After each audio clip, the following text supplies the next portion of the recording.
Discussion over dinner. This is our home. I came to listen to you, to talk with you, 'cause I don't want to be a stranger, to find hope with you, to grow with you. And whether we are different or the same, I want to know your name. Discussion Over Dinner is sponsored and underwritten by State Street Community Church and the PAC Center.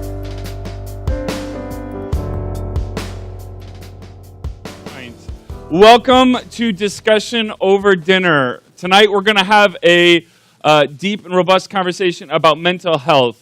And to give you a clue of why we're doing this, we believe that the best way to be good neighbors in LaPorte is to have conversations. And the best way to have conversations is to break bread with each other. And so we have created these spaces to hopefully cultivate good conversation amongst people that are different than you. We don't expect everyone that comes to these events to agree with us or to agree with me. The whole point is to learn from each other while we have these conversations. Each conversation has a panel, and I'll introduce them later. But before we do that, a couple quick notes. I want to thank our team of Joel Crane and Jason Clemens who prepared tonight's meal. It was fantastic. Can you give them a round of applause? Also, we have other team members that come, and they help kind of make sure this event goes well. Gwen Hollinger sets up our room in here. Ellen Cooper gets all of our drinks and stuff ready, and she was here early to help with other things. Becky Crane, obviously, Crane Train, puts it all together. She's the glue that holds it all together. And then, who am I missing? Somebody else was here. Other people. Huh? Kelly, thank you. Kelly Tanger, who helps with content. Kelly, during the week or during the month, will send me articles, which is really helpful to say, hey, this might kind of spark some conversation or spark some ideas for our conversation. And Kelly's a great volunteer as well, and a leadership team member here at State Street. We value these times together. Some of you, maybe it's your first time here. Some of you are a part of this community, and we are glad that you're here. We think it's important to talk. We think it's even more important to listen. And so as we kind of build this night together, and as we have the next hour to an hour and a half together in a conversation with these panelists, I want to invite you to text numbers. You can text this number here to the question, text questions to the number 219-690-8057, and that will come directly to me. And we will present the panel with questions. Obviously, last month we had way too many questions and not enough time, but we will ask as many questions as we can. And I want to invite all of our friends who are watching online as well to text questions from wherever you're at watching this, and we will get them as well. I want to invite you again, share this. After this event, we will put this video and audio podcast online. You can go to iTunes and subscribe, or Google Play. We believe that LaPorte needs to have more conversations. We're going to continue doing these, and as we do, hopefully we'll create a better place to live, to worship, and to work.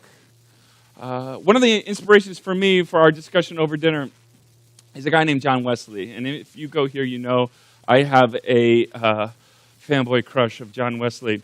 But if you've ever noticed that there's a Methodist church in about every township in LaPorte. And it was Wesley's vision to put a church in every township because he believed that the church ought to be the center and the hub of a community's health. In that, they should be a place that people can get educated. They should be a place where people can be made to feel well. They should be a place where you should be able to wrestle with the idea of God and humanity. They should be the center of culture in a community. They should be the center of social work in a community. And unfortunately, the church in America, we're not doing that all that well, but we believe we can reclaim that. And so State Street's vision is to reclaim that vision.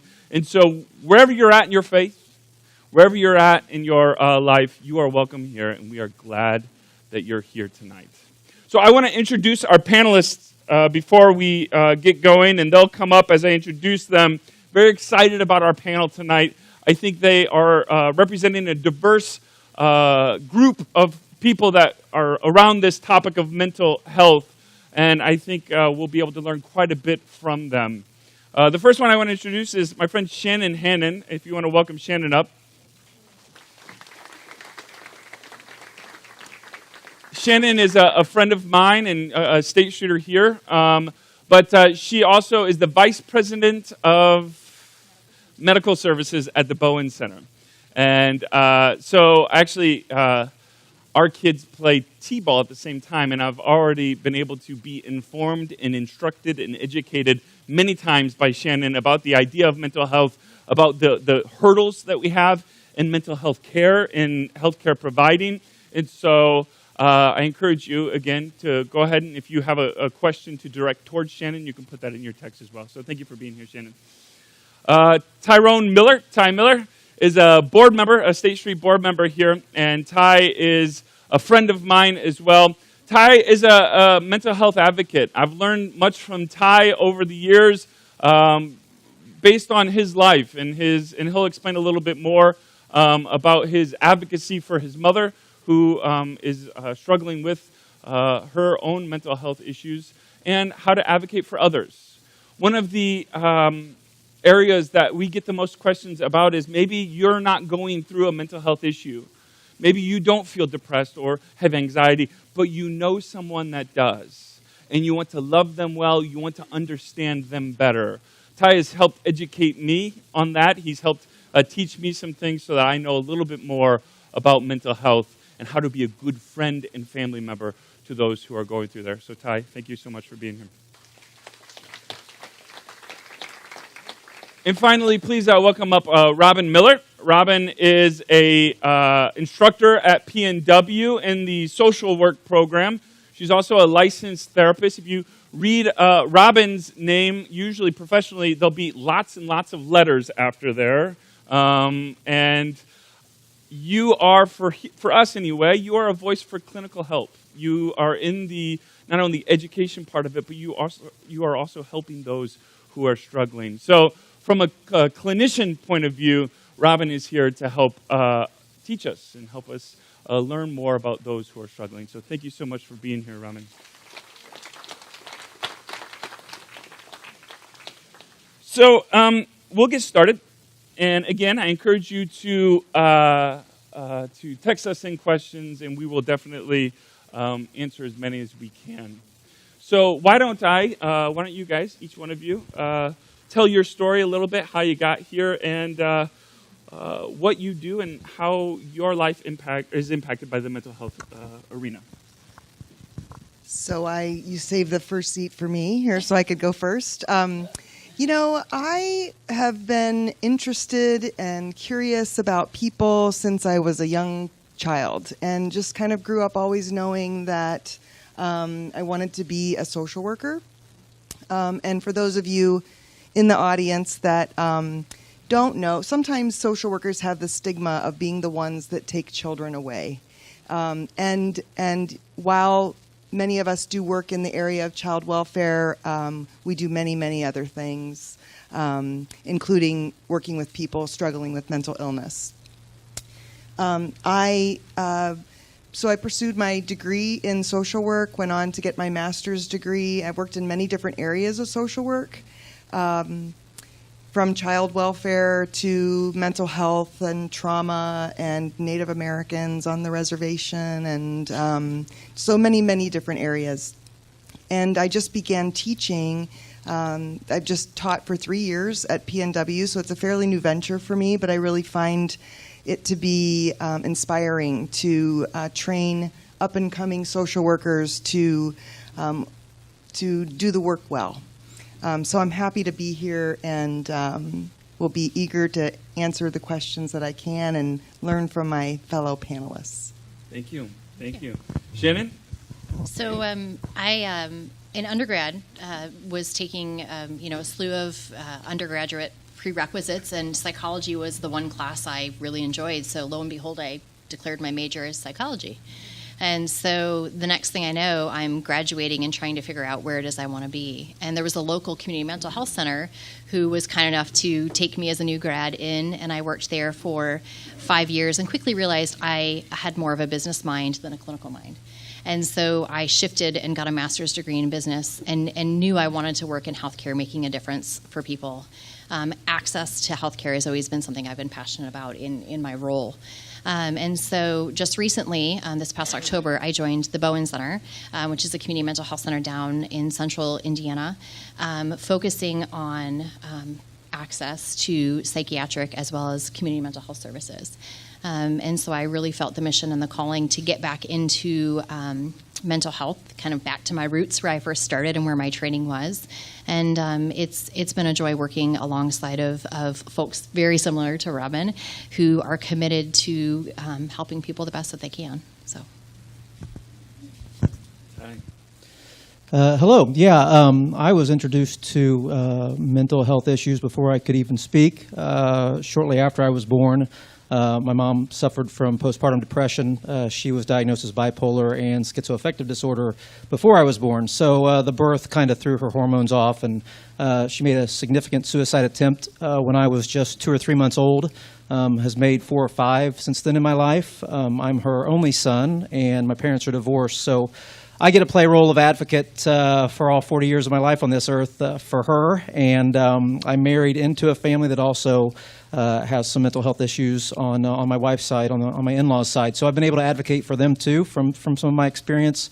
I have been in many states and many state hospitals and in front of judges and in front of psychiatrists my entire life, advocating for my mom and others. So I'm passionate about it, and here to answer questions if you've got a family member or a friend or someone that you think needs you to advocate for them. Thanks, Ty. Thank you so much for being here. And one of our goals for these conversations is also to destigmatize what many of our brothers and sisters who have mental health issues are going through, to hopefully allow you to understand that you're not alone. You're not alone, and you have advocates, you have friends, and those of us that might not be dealing with mental health issues, we ought to seek better understanding for those who are, as we create better communities and cultures of care and empathy. So my first question is for Shannon. This is a question that I've been wondering as I've looked at Indiana healthcare indexes. Obviously, we've got healthcare issues in our state as a whole, but mental health care especially. Yeah. I was looking at the 2008 Annual State of Mental Health in America report by the Mental Health America organization. And we are, according to their metrics, which really puts a bunch of different statistics together, we are in the worst 5 states for mental health care in the country. And for those of you that want to know who is worse than us, because I did, I'm like, okay, who can we gloat over? It's Rhode Island, Colorado, New Hampshire, and Oregon. So take that, ducks. But in America, 18% of adults struggle with mental health problems annually. In Indiana, that number is 20.5%.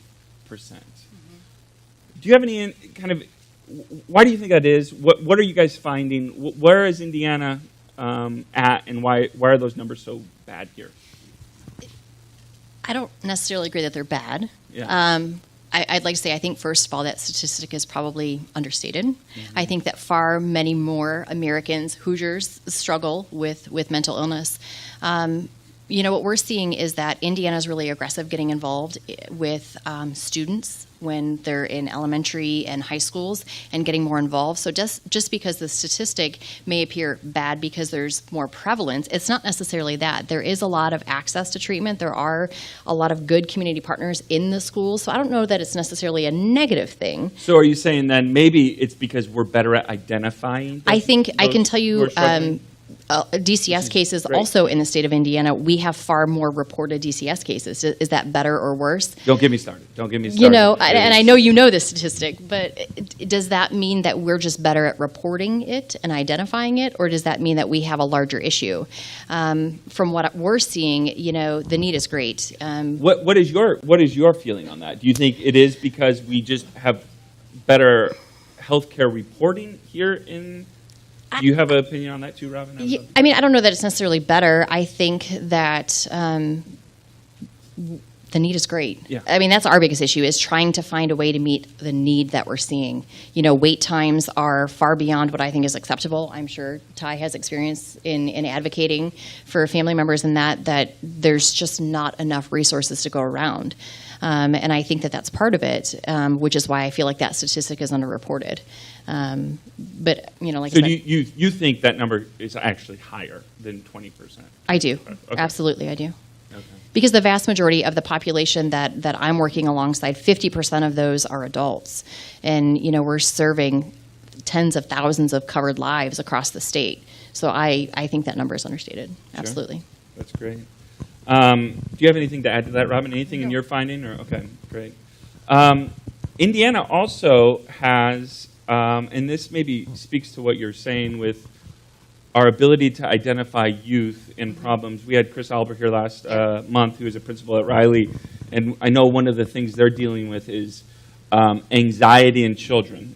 They see an increase in anxiety, and not just like I'm a little bit stressed, but almost crippling anxiety in kids.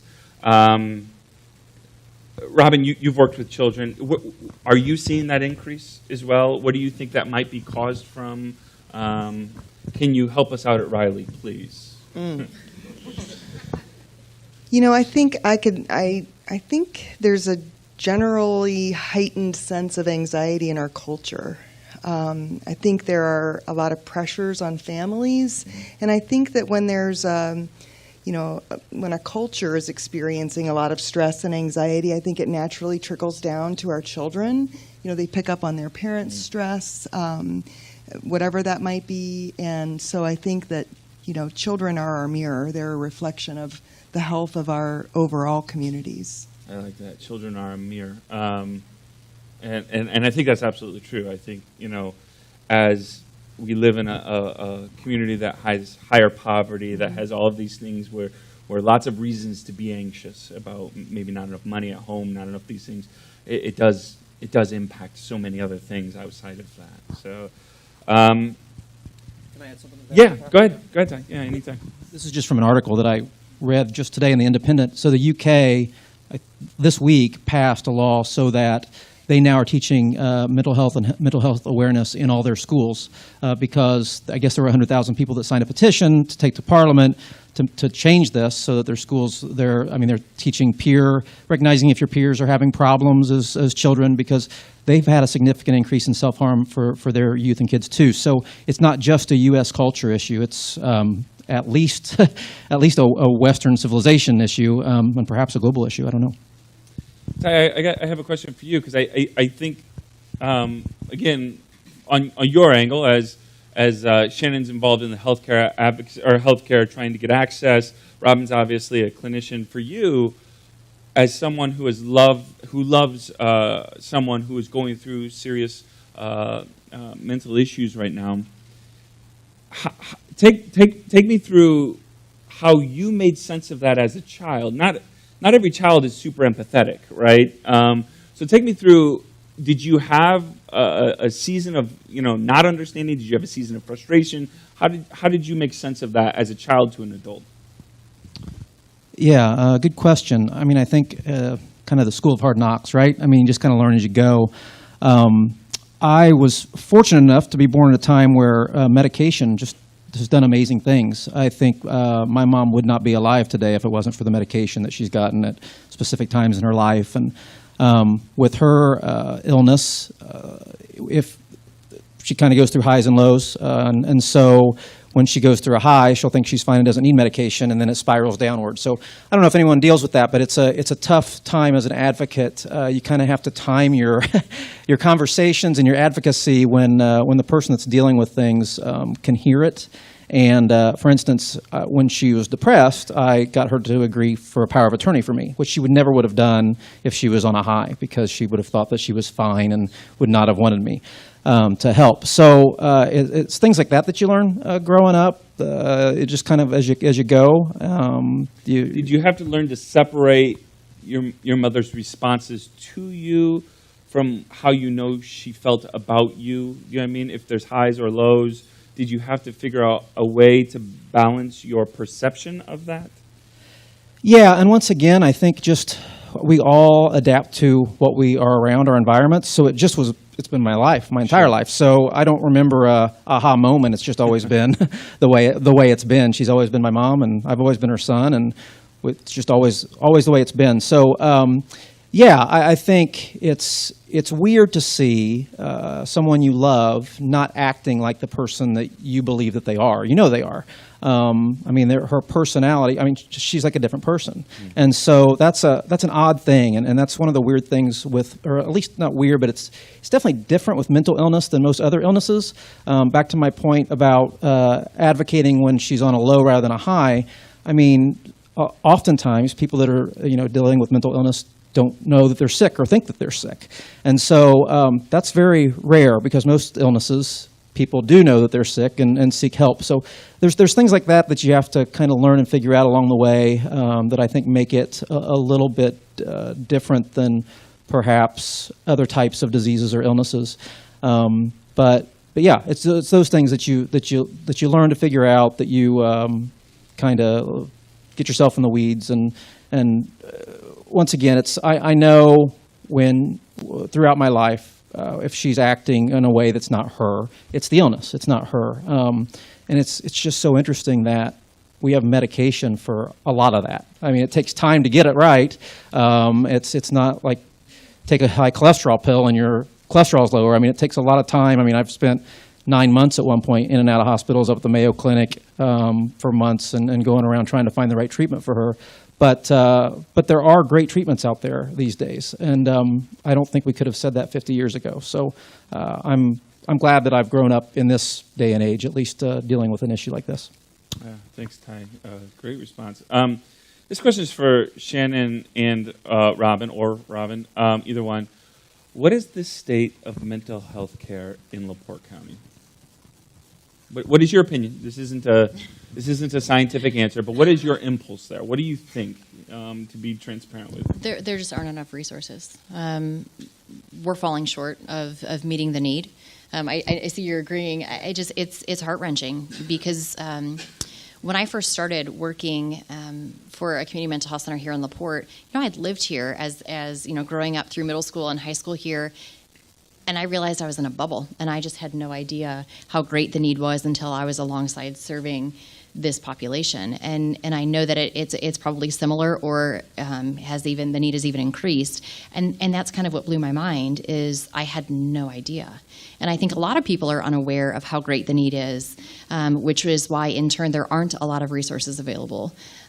Shannon, when you say resources, what do you mean by resources? Doctors or clinics, or what do you mean by that? I mean access to treatment. I mean people like Robin who are coming alongside folks.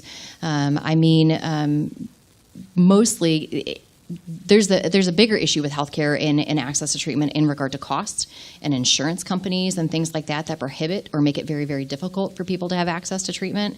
And to me, that's the biggest issue, is that if there's a need, the resource should be available, and we can figure out the business side on the back end, which is one of the big, kind of mantras I like to take, is let's figure out what the problem is, apply the resource, we'll figure out the business stuff on the back end. But in LaPorte, I feel like that's what the issue is. You have one basic, provider here, and they can't do it all.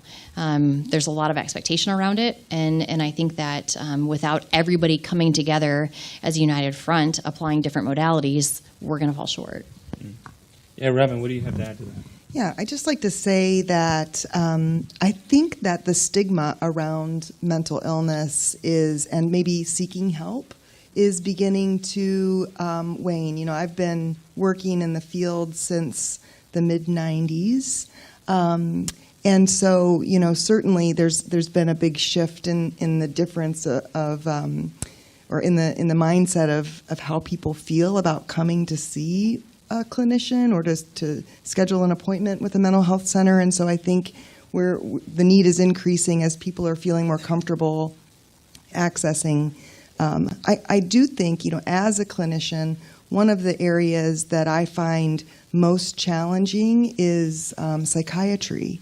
We really have an impoverishment of physicians who specialize in psychiatry, particularly for children, for adults also. But I know that I've served on boards of directors of agencies that are seeking competent, well-prepared psychiatrists, and it's been an ongoing problem for some time.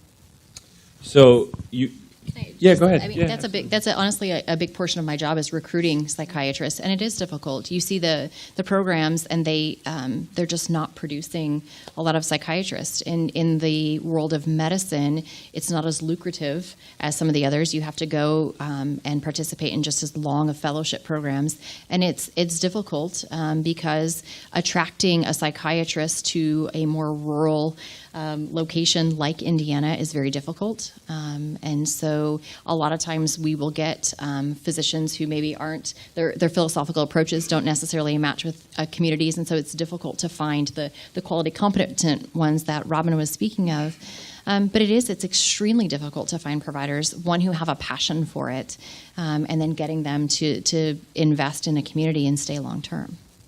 So then, is it causing a lot of GPs to then act as if they are psychiatrists, or? It is, and I worked in the traditional healthcare setting for about 10 years, and a lot of GPs, honestly, they're not comfortable. I mean, maybe some General practitioner, by the way. General, like family providers. They may be for maybe mild cases of depression or anxiety, but something more sophisticated, a lot of times they're making referrals out. And it's difficult because there aren't a lot of providers that specialize in the care that some of these folks need. Great. Well, let's get to some of your questions, and we'll go from there. So we've got a lot of them. All right. Here's a question. How do you explain to people, and anybody can answer this, okay? How do you explain to people that you have a mental illness? What is a good way to explain to people without making people think, right? Because there's this stigma that, oh, you're crazy, right? And that's not what it is, obviously. So how do you think is best to explain to people that you have a mental illness? Anybody? I'll go first. Okay. Go ahead, Rob. Okay, Rob. Because I have the easy job. When people come to see me or someone like me, they obviously feel like there might be something going on. And so, it's certainly not one of the first things that will come out of my mouth. But after doing a comprehensive assessment and, asking some questions to kind of drill down on what I think may be going on, I'll have a very compassionate yet candid conversation about, it sounds to me like maybe you're struggling with depression or anxiety or fill in the blank. And then I will use our DSM, which is a Diagnostic and Statistical Manual of Mental Disorders, the fifth DSM-5.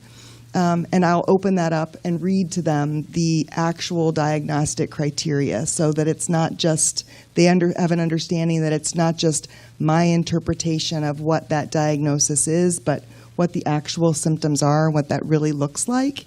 And we'll have a conversation about that.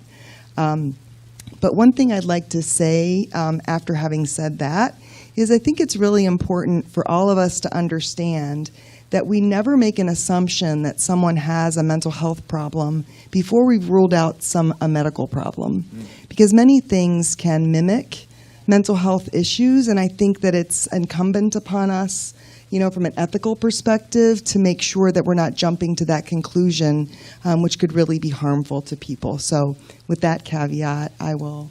Anecdotally, I'll speak to that real quick, Robin, when I got diagnosed with Graves' disease, it's a thyroid disorder of your endocrine system, and I had never experienced anxiety in such a way, but it was fortunately my doctors recognized, hey, this is probably going to be a byproduct of this autoimmune disorder, so we're gonna treat this early, so you don't have to get too bad.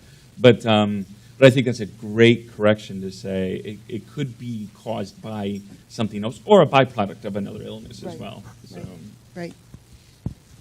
You know, what I have seen as the access point typically for someone who thinks they may have a mental health disorder is, honestly, you have a very candid conversation with your family physician for most people and just say, hey, here's kind of what I have going on. And they will ask a lot of similar questions to like what Robin was saying.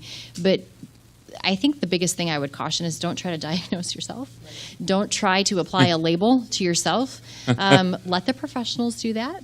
They have their handy statistical manual to help them kind of navigate through that. But the label's not important. It's making sure that whatever issue you're dealing with at the moment, that they can help you work through that. And so that, you know, if you think you have a mental health disorder, it's being honest about what you're experiencing and sharing that with a professional that can help guide you along the way. I've got dear friends in this room that if they get on WebMD, you think they're dying of gangrene, right? I won't name them, but they're in this room at a table I'm looking at right now. So, yeah, I'll piggyback off that too. I think it's a great point. If the question was a little broad on who you're talking to when you say I have a mental illness, I think first of all, if you need to get diagnosed, if you're feeling and go to your general practitioner is great advice.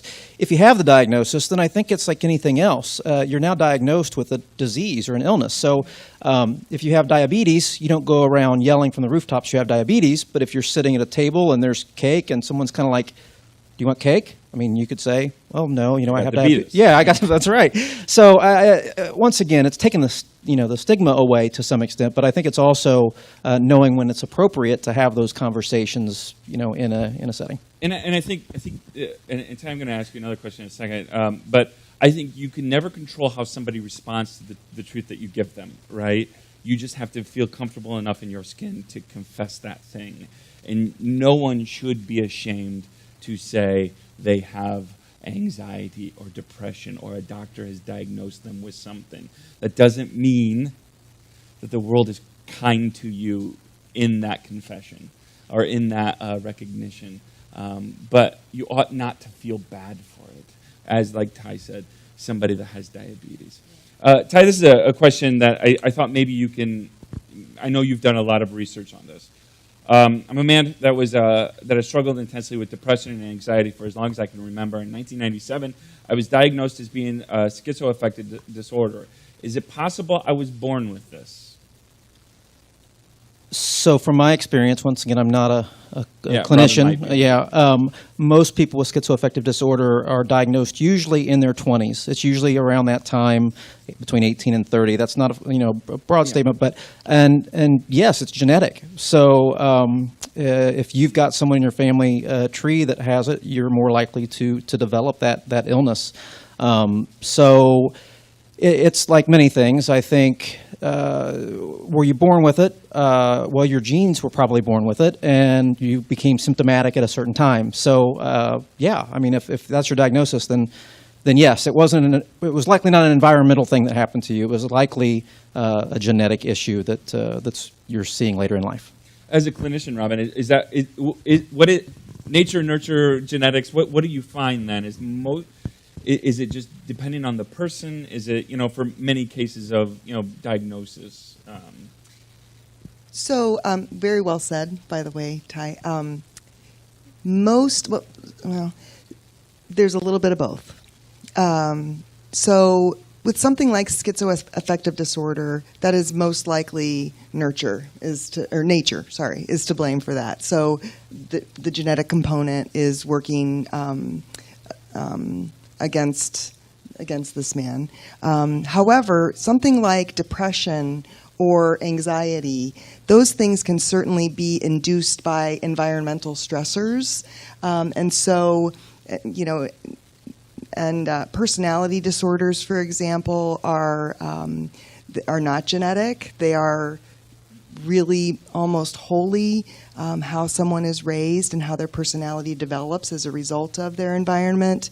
So it depends on the diagnosis, really, how we would look at that. Sure, absolutely. And then, again, you have all the biological factors too. If your endocrine system is messed up or something, you've got all these. It's a very complex world. I do want to say real quick, we are going to bring around desserts here in a few minutes, and so help yourself to enjoy a dessert. The menu is on your table, so you'll be able to read what's in there, and if you can or cannot have it, based on if you do or do not have a food allergy. No, food allergy. Or diabetes. Nope. Diabetes. Here's a question. Again, open to the panel. How do I, as a mother who has a passion to care for children who have experienced trauma, how do I help parents or families or the kids themselves during my interactions with these kids who come from trauma? What am I practically able to do to help kids in trauma? That's a lot. That's a lot. Yeah. In 5 seconds or less. Okay. You didn't read the question. Any input to how to help come alongside of kids? I think coming alongside is a beautiful way to put it, because I think that's what we really need to do more and more and more of, no matter what the issue might be. In terms of, so kids that have experienced trauma are going to be functioning at a heightened level of awareness. So they're going to be very keyed into what's happening in their environment. We call it being hypervigilant. So they're going to be very on, very aware, and very easily stressed by things that are unpredictable. So, lower key activities, like keeping a calm, safe, stable environment. One thing that's important for all children, but especially children who've been exposed to trauma, is understanding when transitions are going to happen. So, like needing to put your shoes on to get out the door right now is probably not going to be the right approach for a child who's experienced trauma. But maybe letting them know in about 20 minutes. I'm going to write that one down, by the way. Right? So helping them to be able to anticipate what's going to happen in their environment and then delivering on that will help really soothe a lot of their distress. Great. Okay. I think that was yours. Okay. Sorry. Yeah, that one. They're punting that one to you. So It's okay. Shannon, you might be able to speak to this one a little bit because we've had some conversations on this, I know. How does mental illness relate to the drug abuse epidemic? And does mental illness lead to drug dependency, or does drug dependency lead to mental illness, or is there no direct correlation? What do you? Next month we are talking about addictions. Yes. What are you seeing is the connections between the two? Personally, in the work that I'm doing with the population that we're coming alongside, we do see a lot of co-occurring diagnoses with substance use disorder as well as a co-occurring mental health disorder, but not necessarily. It's not an always case that, just because you have a mental health disorder does not necessarily mean you will develop a substance use disorder and vice versa as well. But we do see a lot of folks with substance use disorder have that co-occurring diagnosis. And so you do see quite a bit of that, which is why you typically see community mental health centers who are staffed with a team of psychiatrists in addition to addiction medicine physicians that come alongside clinicians to handle the counseling portion, the psychiatry, as well as addiction medicine if you need it. So you're seeing community mental health centers diversify a little bit. The interesting thing is that the psychiatrists that at least I've been exposed to, addiction medicine is just a small piece of what they're learning in their training as well. And so finding physicians that have specialized in addiction medicine, they just started a new class of board certification for addiction medicine because it's become so prevalent in the communities that we've had to provide additional training for our physicians to be able to adequately treat. And so, we are seeing a whole care team is how we approach it in my daily work. But you are seeing folks that do have both, but it isn't necessarily a one size fits all. If you have one, you'll have the other. That, and Jim, we had that conversation not too long ago, if you remember. Yep. And it really wrecked with just my paradigm on some things there, in that we are educating care providers right now on how to deal with the issues that people are living with today. Yeah. And so we're asking, why is the drug problems not solved yet? And I know we're getting into next month, but it does correlate a little bit.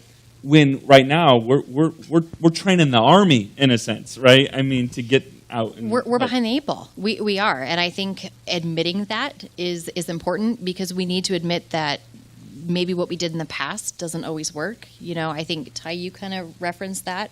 Advances in medication, advances in treatment models, advance, in medicine in general, lends well. But to acknowledge the fact that we're behind the 8 ball and kind of the old tricks aren't working anymore to provide the relief that people need. And so, we are training people, as we're learning, but it's difficult because trying to catch up the ground to have enough resources available to treat people is what we're running into. There's just not enough. Robin, this is a question for you. What is a trigger? Oh. So let me think of a good example. So a trigger is something that, so we can think about it in a couple different ways. Someone that has experienced trauma, you've heard about PTSD, I'm sure. So someone that has trauma, maybe let's say from a combat experience. I remember going to graduate school, brief waylay here. I went to graduate school with a man who had served as a medic in Vietnam, and we went to grad school downtown Chicago. And whenever, we'd be walking to class or out for coffee after class, if there would be a helicopter that flew overhead, he would have a reaction to that. That would be distressing to him. So for him, that was a trigger. So I think that's an easy way to understand in terms of trauma. But even if we don't have a diagnosed mental illness, all of us are triggered by different things in our lives. There may be that aggravating behavior that your spouse or your child engages in that triggers an emotional response. So with mental illness, it just has maybe a little bit more profound impact on someone in the moment. So then, as a clinician, I'd love to get your input on this.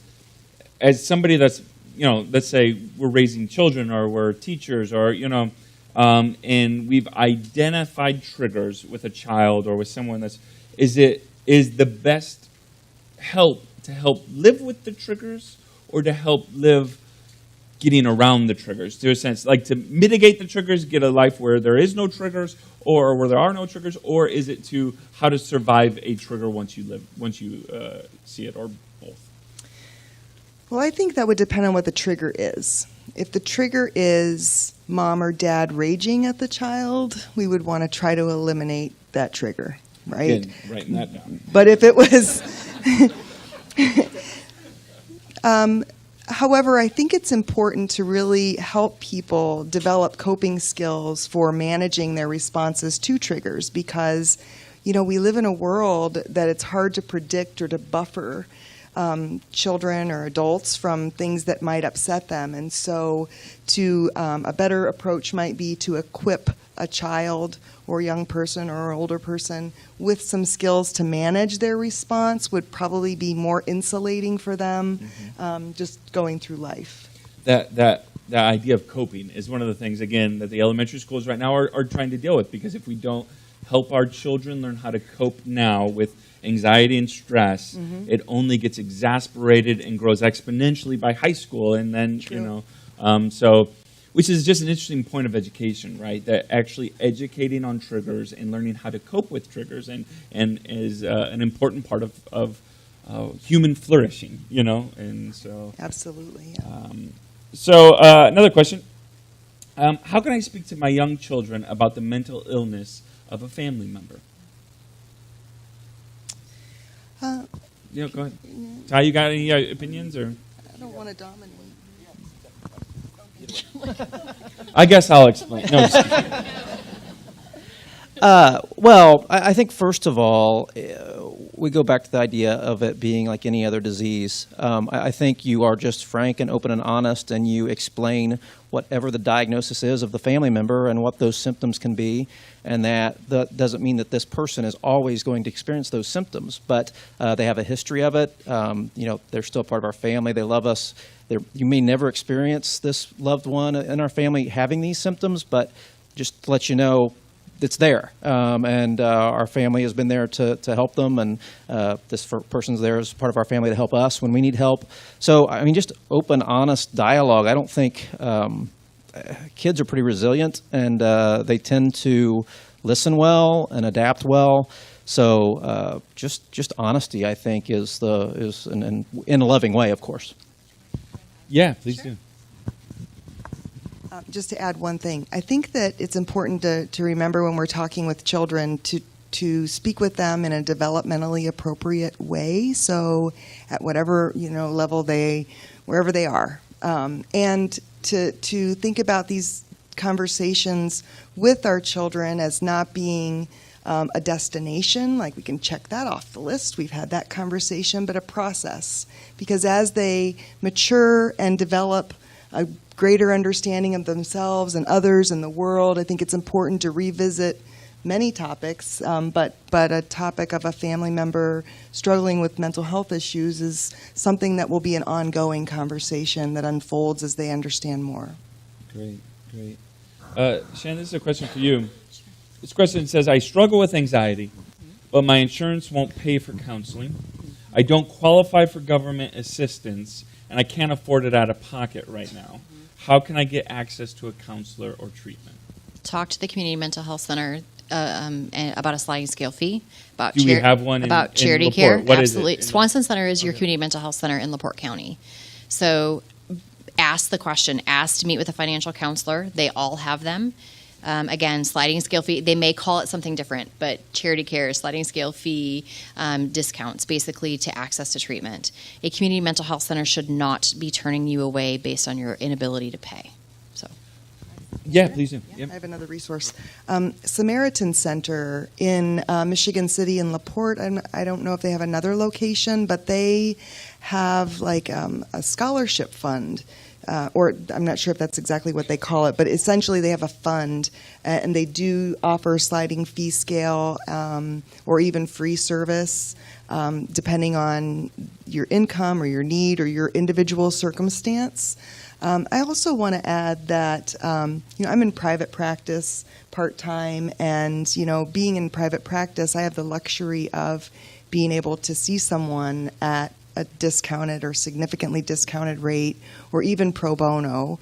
And so don't be afraid to ask someone in private practice if they're able to offer you a discount. I know many of us do that and are happy to do that and feel like, honestly, that's part of our obligation to our community. Yeah, I know a decent amount of therapists, counselors, and all of them got into it for a deeper sense of calling. That like it is a job, but it's also. So how do you approach that, though, Shannon, from a healthcare provider perspective? Do you just call and set up an appointment, and then once you set up an appointment, then you can work on payment, or do you call first and say, I would recommend setting up a time with a financial counselor ahead of time, Okay. Because you would hate to get through an appointment or arrive thinking you're going to have access to a counselor to discuss whatever the issue is, and then not be able to do that. So I would recommend doing that in advance. Do your due diligence, make the phone call, but don't be afraid to ask. That's the biggest thing. A lot of organizations aren't going to offer that right up front because there is still a cost to operating a business. So they may not offer right up front, but certainly do not be afraid to ask the question. Every community mental health center I know of across the state, and I know there are many of them, have financial counselors. They have people that help you navigate that process. For those that maybe aren't enrolled with a governmental payer but may be eligible and just don't know how to navigate the process, they have navigators to help you with those things. And so there are resources available to help get access to treatment even if you don't have the resources to pay. Thanks.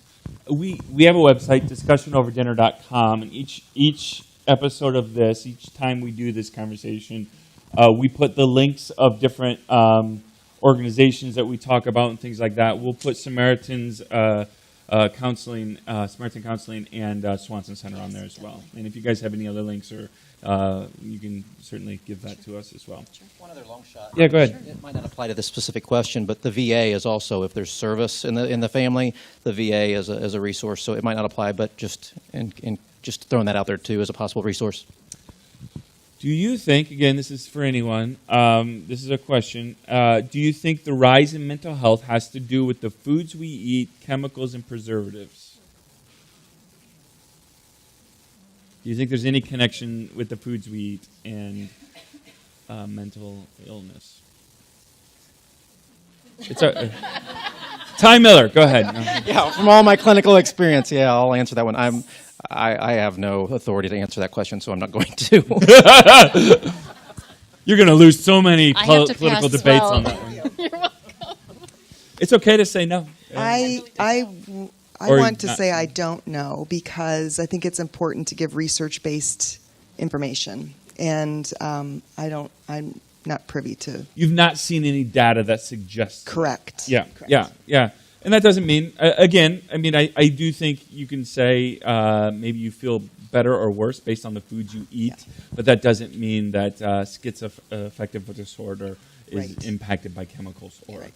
I will say, this isn't related to food, but there is some data coming out that all of the time we're spending on screens is increasing our anxiety. It's affecting our sleep, and when we don't get the right amount of sleep, our dopamine and serotonin get messed up, and that's what creates mental disorders. So while I wouldn't go down the rabbit trail of food just because I don't know, I do know there's a lot of data that's stating, especially for young developing minds, that a lot of screen time, always being in front of screens, can contribute to some anxiety and other disorders, I believe. yeah, and again, that's a good feedback there. In that too, sometimes we have to look at the rhythms of our lives and how we're living. Are we doing enough self-care? Are we doing enough time off? We typically, again, we try to accomplish and build and do more, and sometimes that's the very thing that's the hurdle in the way of feeling well. So, is there treatment for an elderly person who is a hoarder or pack rat of things, and what kind of action should be taken?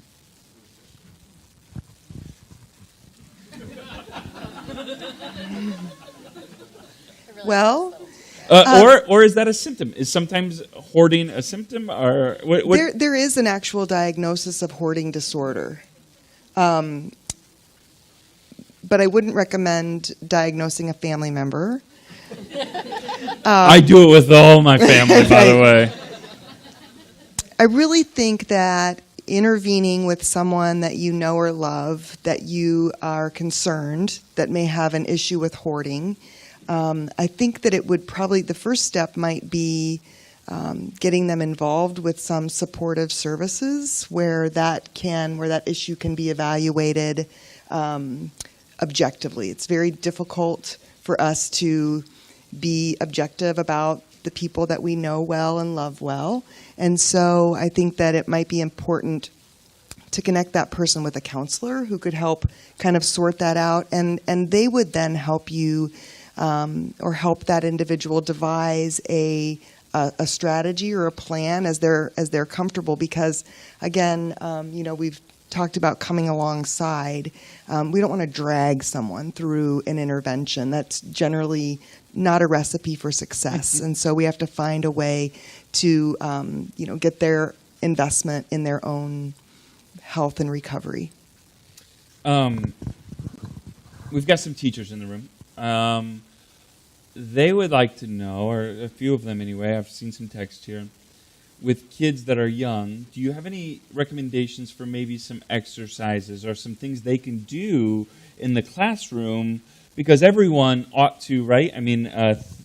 Self-reflection, these kind of things. Is there anything that you would recommend, Robin, as a clinician, that they can maybe do that can help some of their kids? I do. I have one great idea that I tell my college students. I wish someone taught me this whole idea when I was in elementary school. And I certainly teach my own children. There's this approach to helping people that is pretty common. It's called cognitive behavioral therapy. And the idea is, what we think really impacts the way we feel. And the way we feel impacts the way we show up. We oftentimes want to work on managing the way we feel when the trouble really gets started with what we're thinking. And so for children to understand, that's a powerful tool to really think about, when you're feeling something strong, well, what thoughts are feeding those feelings? Because that's where the management needs to happen. We so want to manage kids' behavior or manage their emotions and teach them to do that, when really such a pivotal, such a critical piece that we miss in that whole process is how we think about things. That's great. Ty, a question for you. You had mentioned the mother that's underneath that, right? That you know of, that you connect with. That there's her illness, but then there's her as well, and you separate the two sometimes. If your mom was here right now, and she, in clear mind could say, these are the things you don't understand, or these are the things I would like for people to know about someone going through hers, what do you think she would say? Yeah, good question. So I think a few things. She would say that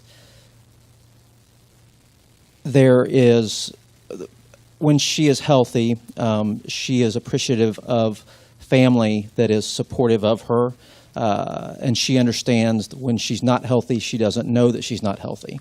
And so when she's in a clear state of mind, she's loving and wants help from anyone that's willing to give it to her.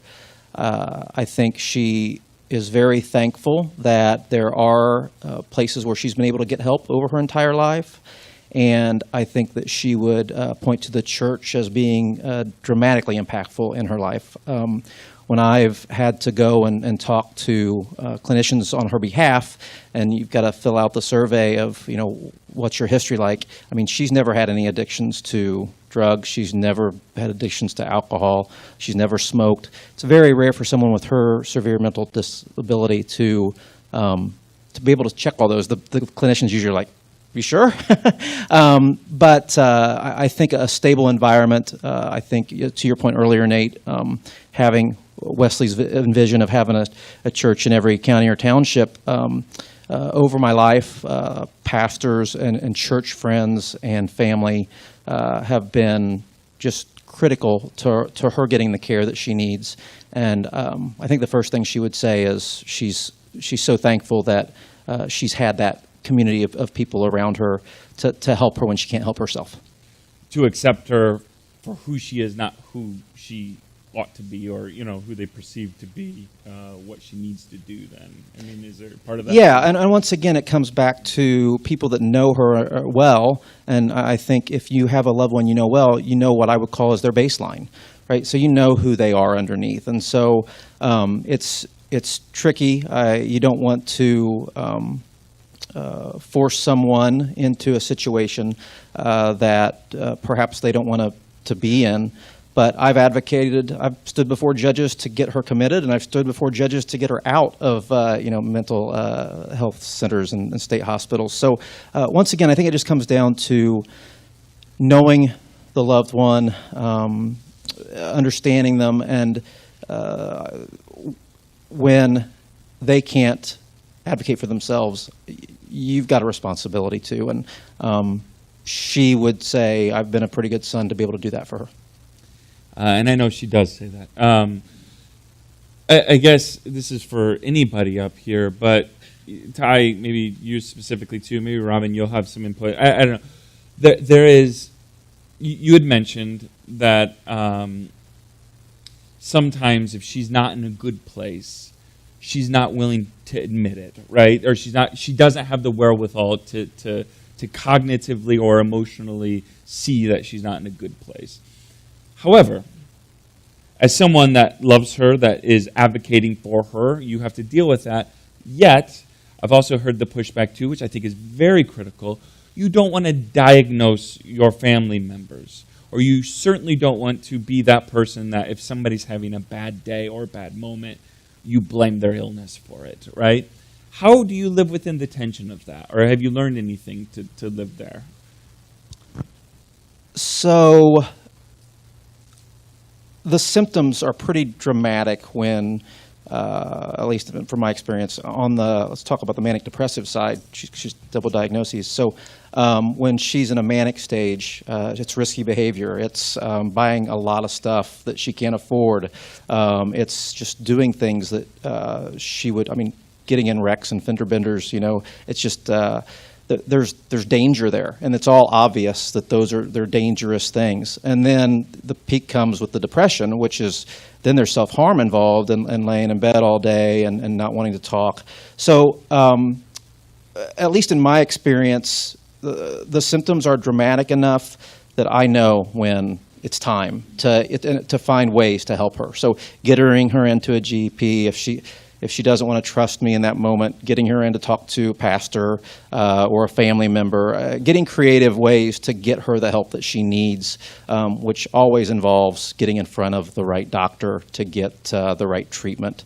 So yeah. You got to go here. You just have to figure out how you're going to get her there. Yeah.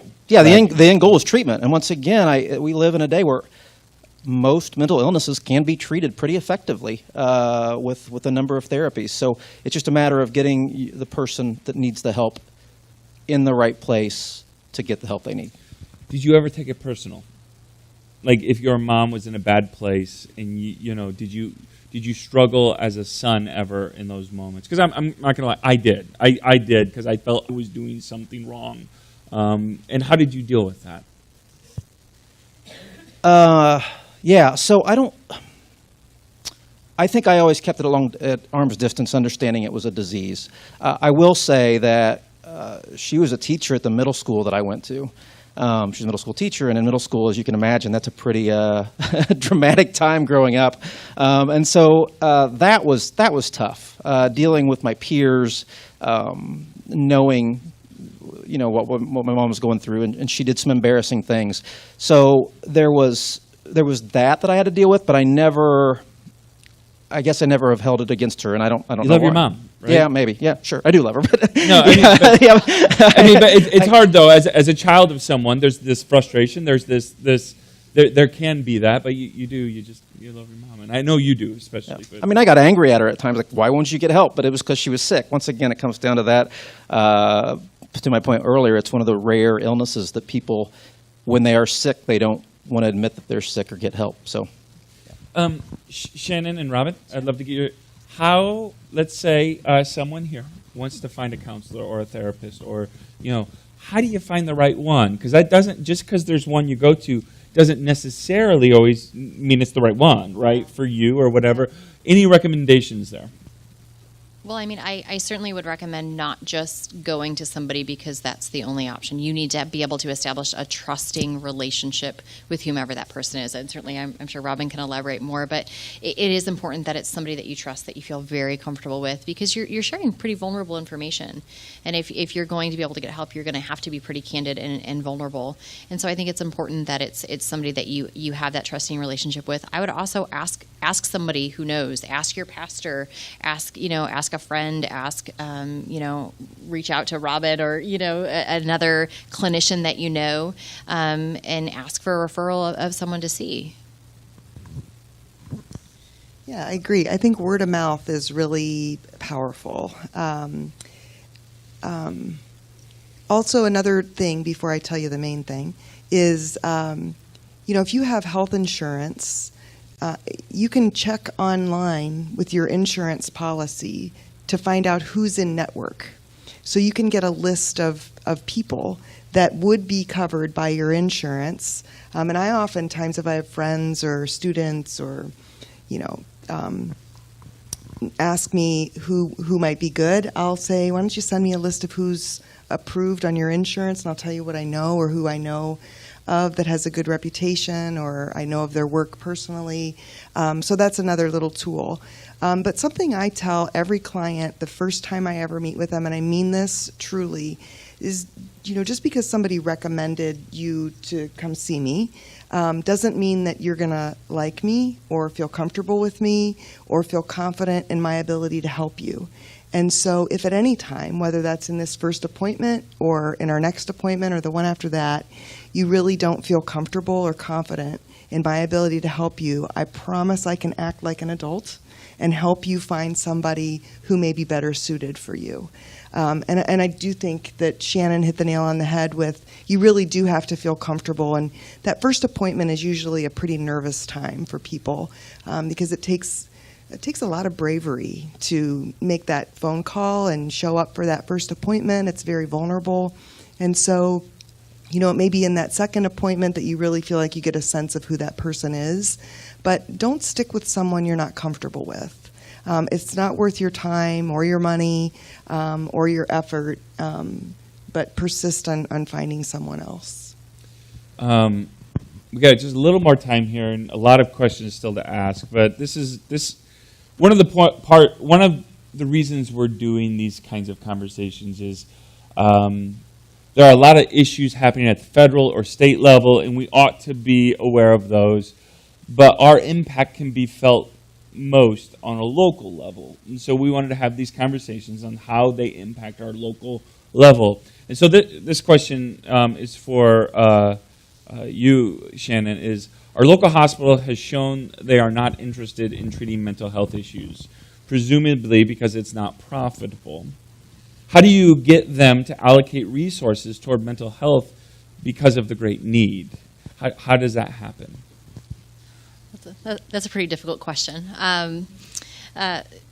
Honestly, just having that kind of conversations, making sure local hospital leadership understands what's actually happening. You know, engaging them in conversations. Do people hear? Can people here contact the hospital Absolutely. and say it's Absolutely. important for us in LaPorte to see mental health care Yes, happening? absolutely. Okay. Absolutely. Have those conversations. Petition even, you know, the local leadership and have that candid conversation. And I don't want to say that the local hospital has taken a disinterest in mental health. I think that they've realized that in a setting like LaPorte, it is a small community, and that you have to be able to pick your book of business because they also have to be able to keep the lights on. But I think that the local hospital could do a better job of advocating for a good community partner to come alongside, that they give an option to people in LaPorte. And I think that's something that they could improve upon because, again, a single solution for a community this size, there's not enough resources to go around. And so I would encourage you, reach out to the local hospitals, you know, the leadership teams, reach out to the physicians who also advocate and have a heavy role in what services are offered, because it isn't just that. It's the recruitment piece we talked about, too. Trying to keep psychiatrists in this area is tremendously difficult. So that's the other thing, is it's great if the hospital is willing to offer the service, but if you don't have the providers to provide the care, you know, your hands are tied there as well. So. Yeah, please do.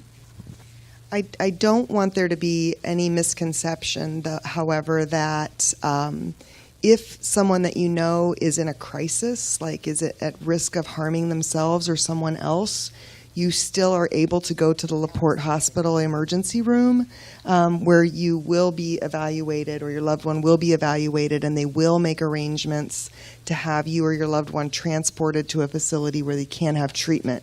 So it's important to know that in an emergency, that is an option. Those transfer agreements are in place at any hospital facility that has an emergency department. So it's not just even in LaPorte. If you know, those watching could be in Stark County where there's a small hospital there too, or, you know, even in Michigan City if the beds aren't available even in their units, because that's the other thing is, while we may not have our own inpatient unit facility here, those that do find that their beds are often full. And so again, like Robin said, absolutely, there is care available, and they will, you know, work tirelessly to find a resource available for you in a crisis situation. So if I'm hearing you right, get your letter writing campaign going, and don't be afraid to contact people in the hospital locally, Yes. on the board or whatever. If it's an important issue to you. Absolutely. It is not going to hurt to have the conversation, and to have the conversation often. Yeah. All right. This is a question hot off the press, specifically to you, Shannon. Is Bowen Center thinking about coming to LaPorte County? That was not my question. That was the question. I've asked her, by the way. So he already knows the answer, so I thought maybe it was his question. Absolutely. Being a part of the Bowen Center has been a really good experience, but it also has been kind of heartbreaking because I know the services that we provide as an organization, and I want that here. I want that for our students in our schools. I want that for, people in the community, and I want that for everyone to have access to treatment like that. And so, yes, we have 2 members of Bowen's executive team live in LaPorte. And when our leadership team got together and realized that so many, 2 of us of our leadership team are commuting down to something they believe in, how could we not try to bring it back to our own home community? And so, yes, we are looking at coming into LaPorte. What that looks like right now, to be completely honest, I don't know. But I will work tirelessly to make sure that we have some sort of solution coming to LaPorte. Is that, and no timelines, no dates, is that, do you think a fairly short-term thing? I mean, like, you're thinking before you and I retire? Yeah. Okay. Absolutely. All right. I mean, it's a conversation we're having daily. How Bowen has expanded is typically they start with mobile solutions, community-based solutions, meaning you have community-based case managers, social worker type individuals who have some training in social work coming alongside, typically in school settings or for adults, working alongside of folks in the community and in their homes with skills training and things like that. Bowen went into Elkhart and St. Joe counties kind of that way. Without starting the bricks and mortar operations. Typically, those are extremely expensive operations to start, and when those communities already have community mental health centers in place, those state dollars are already going to those organizations. The thing I love most about Bowen is when there's a need being unmet, we're willing to go in, and there's a need being unmet in LaPorte, and so we feel a duty and an obligation to respond. And to kind of contextualize that, I'm planning on retiring at the end of the year. So you heard it here. Bowen Center will open up by the end of the year in LaPorte. Spread it on the Facebooks. Per Nate Loucks. There's a question here. Where is Bowen Center? So our corporate office is located in Warsaw. Our largest outpatient office is in Allen County in Fort Wayne. We are, like I said, in 15 counties across the state. The closest one here, obviously, is St. Joe County, but our closest bricks and mortar is in Marshall County in Plymouth. And so we go countywide, working with the other community mental health centers in each of those. Okay, this is an interesting question. This is a little bit different than some of the other ones we've been given. Robin, and I'd love to get your input on this contentious topic here. Okay, are spankings useful in child development, or are they still? Or wait, I missed that question. Are spankings unuseful in child development, or are they still appropriate when necessary?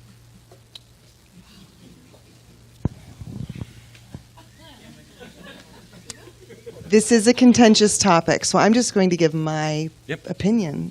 I'm not a fan of spanking. I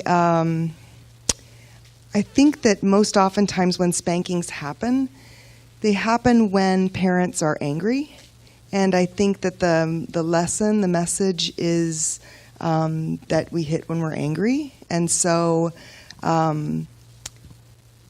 as a basic across the board answer, I'm going to say I'm not a fan. I understand, however, there are people that would say I spank my children when I'm calmed down, and they know that I'm calm, and this is the punishment. I think we, as human beings, have the capacity to be really creative, and I think we could find other ways to discipline our children. I think it's really important to differentiate. Discipline is just because you don't spank doesn't mean discipline doesn't happen. Oh, right. And I also want to say, if my child were reaching for a hot burner on the stove, I might swat their hand away. Or if they're getting ready to run out into traffic between cars, I'm going to yank them back. But in terms of spanking as a discipline strategy, I think we have many other options that we can promote and talk about. Yeah, and I like to use as an example, I was spanked. My children weren't. My kids are way better than me. So that's all the proof texting I need of that topic.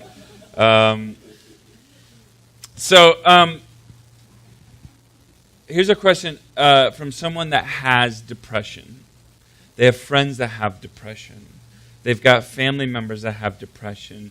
How do they help someone in that's going through their own mental health crisis without being brought down in the crisis as well? Any input? I would say, I think for anyone struggling with depression, and I think for human beings across the board, I think that we really have to prioritize self-care and having boundaries. And so if something's becoming overwhelming or having a negative impact on you and your efforts to help people, I think it's important that you take care of yourself. I know, as a clinician, there are times where I'm overwhelmed by the things that I hear and the distress and the loss and the trauma that people deal with. And, sometimes I can go home with a pretty heavy heart and a pretty heavy mind. And, the number one best thing I can do for myself is to acknowledge that and to do something very intentionally that's going to help restore, my health. This is a heavy topic, right? I mean, it is, and it seems overwhelming. As the statistics they can be cherry picked. We can talk about those. But as a community member, as someone that cares about LaPorte and LaPorte's mental and emotional well-being, what is something practical, like legitimate, that we should be doing to help this issue in LaPorte County? Anybody have an opinion? Ty, you got something? Yeah, I got something. I think just having conversations with your friends and family that mental illness is not should not be stigmatized. We're talking about it's less than it was, but it still kind of is. So it's an easy thing to do. Is to I've had family members that I still think my mom's just weird, So just having conversations with your friends and family to make it less feeling like it's something that you need to hide, because the last thing we want people that are depressed to do is to try and hide it because they're ashamed of it. There's no reason to be ashamed of it. It's an illness and they need help. So that's an easy one. Just talk to people about it like it's a normal illness that we all deal with. I think I would echo, Ty's comments there. Coming alongside people and loving them well, regardless of what they're going through, is a big part of it, and owning it. Because I think if, like this statistic you quoted earlier, about 20% of those adults living in Indiana have struggled with a mental illness, I do firmly believe those numbers are understated. And being vulnerable, if somebody's willing to share with you, maybe helping identify, validate what they're going through is a huge portion of this doesn't, make you insert label crazy, weird, or, whatever societal word wants to be placed on it. I think just being loving, honestly, and having the conversation, advocating for those that aren't able to advocate for themselves is really important. And just getting awareness is a huge motivator for people and a huge positive momentum that can move things forward. Things like this, like Ty was saying, a discussion, because this isn't an easy topic to talk about. Not that long ago, people wouldn't talk about mental health. Everybody had the crazy Uncle Larry or whomever that, he just was quirky or weird that nobody wanted to talk about. And it doesn't need to be that way, because again, it is an illness that there is treatment, and that's what gives people hope. Is there is treatment for the vast majority of the things that people are struggling with. There are options to improve your situation, and that's what's really exciting, and that's why we should talk about it, because guess what? It doesn't have to stay exactly the way it is. It can improve and get better.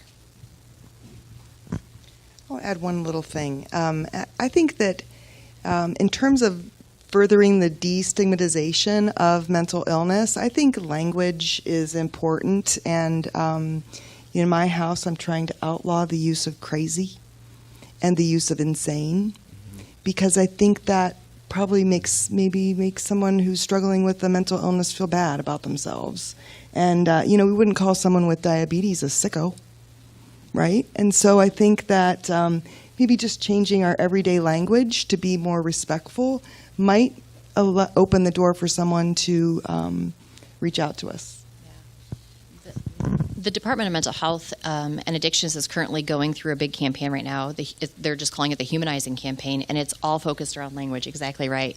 And you know, it's language that we just kind of inherited and got used to, and you don't realize that perhaps for somebody who is struggling with that issue that it's offensive. There's a lot of language around those that struggle with addiction that we really could do a better job at being more sensitive to, and so that campaign is posted all over their website. If you if that strikes a chord with you and resonates about wanting to kind of look at the language, I would encourage you to check out that website. That might be one to include. What is it the again? Department of Mental Health and Addiction. .com? DMHA.com. Okay, thank you. Yeah. Shannon, real quick though, I want to. Sure. Are there, and maybe Robin too, because you're in social work or you're in school. Where does the dialogue occur about what the community really needs in terms of mental health services in LaPorte? Where are the conversations happening right now? I know that they're happening in the schools, because I serve on the school board too, and I hear about some of the things that teachers are struggling with and feeling ill-equipped to handle because, a lot of that responsibility falls on the teachers and they encounter some very difficult things. I think oftentimes they probably go home with heavy hearts and heavy minds as well, encountering some of the things they hear from their students. So I know those conversations are happening in schools. Those school counselors and those principals have a big task ahead of them, and so that's one place that it should be happening, asking for help from other community resources and understanding that they don't have to be doing it alone. Reaching out to the Community Mental Health Center, Swanson Center, and saying, we need help, we need additional resources. What are you doing to grow and improve access for our community is a big one.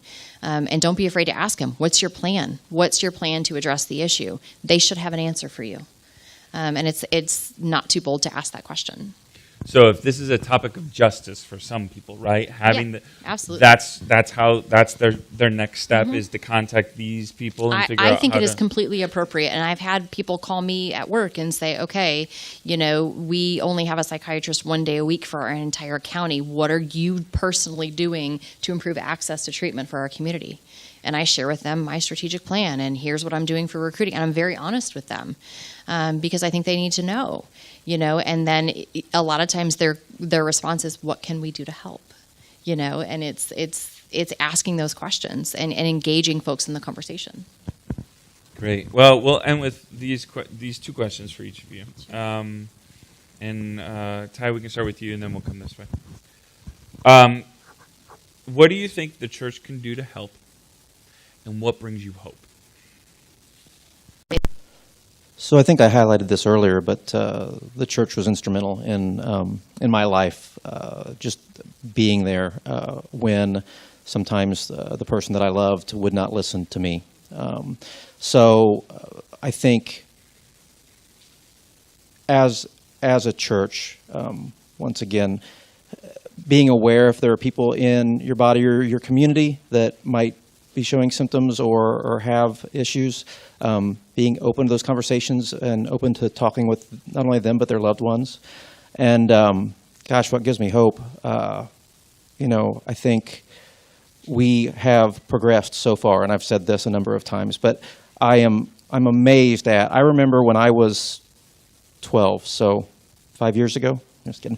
But when I was in middle school, going in front of a psychiatrist, and he was like, "Well, we've got these 3 drugs to try," and now it's like we've got these 50 drugs, to choose from. So, and it's more than just drug treatment. There's plenty of other treatments available, and I think we've learned as a society, our psychologists and psychiatrists and clinicians have learned different treatments to use, just discussing the right questions to ask. We're progressing, and so I think for most people, no matter their mental illness, whether it's anxiety or depression or something more serious that needs serious treatment, I think we're getting better for treatment for all across the board. Shannon, how can the church help, and what brings you hope? So the church can help by doing things like this, by loving those well. Again, accepting people where they are, and understanding that just because somebody has the mental illness or disorder, or they're struggling with something at the moment, that's the time to really come alongside of them and not isolate out. And sometimes you may not have the right words and you may not know what to do, but just being there alongside of them is enough to give them the hope they need or the motivation they need to reach out, or even just to get through one more day or one more hour or one more minute. And what gives me hope is seeing the lives impacted, to see someone who felt like they were beyond repair or lacked value realize that they are valuable and that they're worthy of love. That's what gives me hope. Robin, what can the church do to help, to be a source of help and not hurt in a community? And what brings you hope? Well, I think, again, discussions like this certainly are a great effort, and I applaud you for doing that.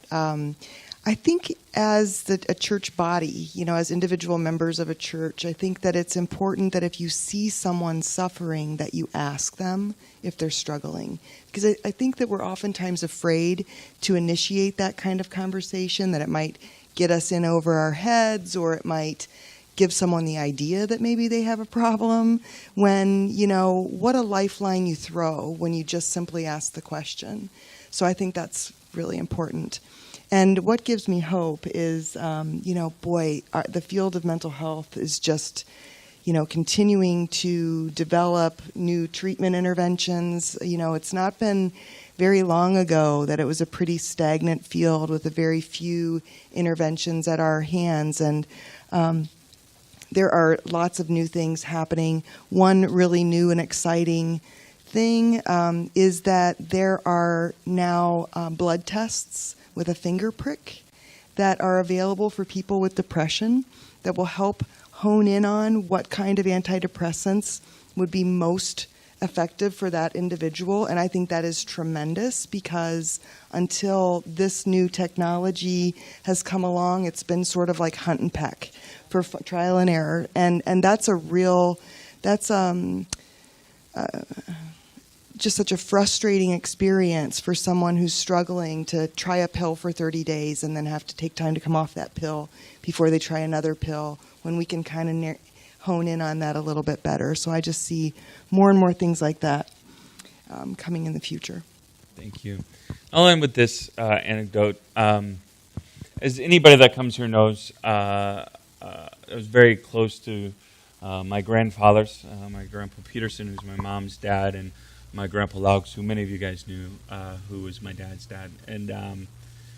And my Grandpa Loucks was kind of, actually both of them, but they were kind of like my blue-collar Buddhas. And they got to teach me lots about life and their struggles, and I learned so much from watching them. And one of the greatest things my Grandpa Loucks gave to me was one day we were sitting, just the two of us, and we were talking about my frustrations with getting some stuff done, work, all these kind of things.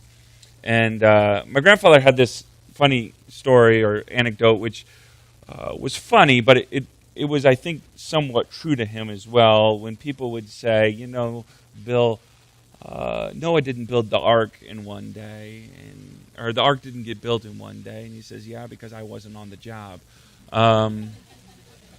And as funny as that is, there's part of him and part of me that resonates with that.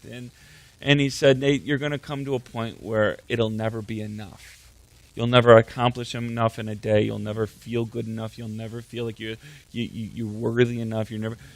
And he said, and I spent a lot of my life battling that, being depressed about that, being anxious about it. And he said, don't do what I do. Get help. He said, as my grandfather would said, we're just not right in the head, bud.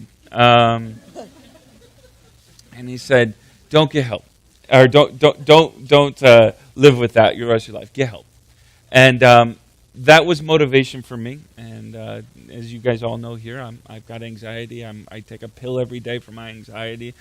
Some days are good days. Some days are bad days. Some days I have to tell my wife it's not a good day today for me. Sometimes I have to call my dad, and he answers the phone, and I get to yell at him, and he takes it.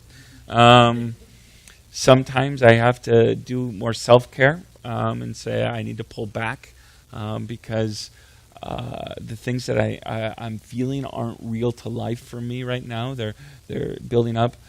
If you're struggling with anxiety, if you're struggling with depression, if life feels too much for you, it's okay. It's okay. I want to give you the same advice that my grandfather did. It's okay to get help. My grandfather was the toughest man I ever met in my life.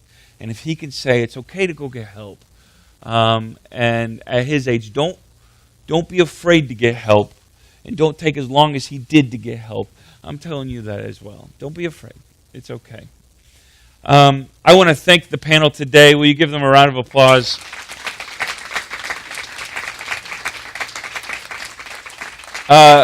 Next month, we will be back here again, and we'll have a conversation on addictions. I encourage you to like us on Facebook, search Discussion Over Dinner.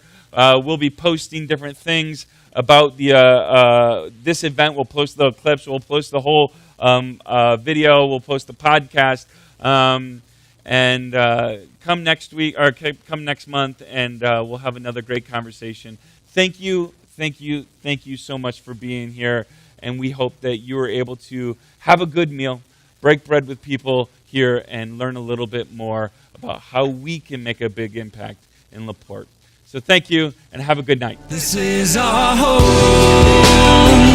I came to listen to you, to talk with you, 'cause I don't wanna be a stranger, to find hope with you, to grow with you.